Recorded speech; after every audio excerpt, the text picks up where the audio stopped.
शाहीन news ऐं आऊं आहियां अंदाज़ पठान। हाणे पेश आहे दड़े मां सूफ़ी सारंग अली शाह जी हीअ ख़बर। दड़े में यूथ एक्शन कमेटी जे चेयरमैन सिंधु नवाज घांगहरो प्रेस क़ानफरंस कंदे चयो त सिंध जो अवाम सिंधु दरिया मथां को बि डैम क़बूल न कंदो। इहा असांजे जापी जी जंग आहे।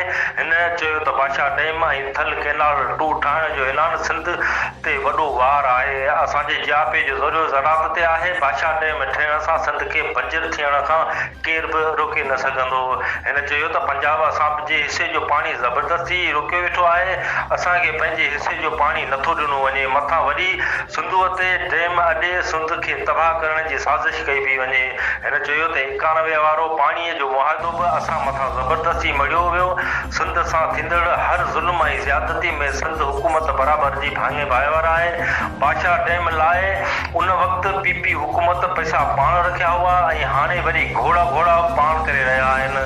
हिन चयो त बादशाह डैम ऐं थल कैनाल 2 ख़िलाफ़ सभिनी खे गॾिजी आवाज़ उथारणो पवंदो। हिन चयो त बादशाह डैम ख़िलाफ़ सुभाणे सिजावल में बुख हड़ताल कई वेंदी। इन मौक़े ते हमज़ो चांपियो अज़ीज़ सोमरो शौकत सोमरो ऐं ॿिया बि सांस गॾु हुआ। एतिरे हिसे जो पाणी ॾींदासीं, उहो बि असांखे पाणी न पियो मिले। कोटरी बैराज खां हेठि पाणी पंहिंजे हिसे जो नथो मिले त बादशाह डैम ठहंदो त असां उन्हनि मां इहा कीअं उमेद कयूं त असांखे ख़ुशहाल करे छॾींदा।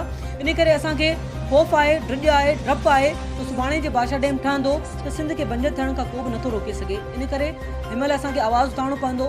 असां ख़मीस ॾींहुं सुबुह जो 11 बजे सुजावल में बुख हड़ताल रखी आहे।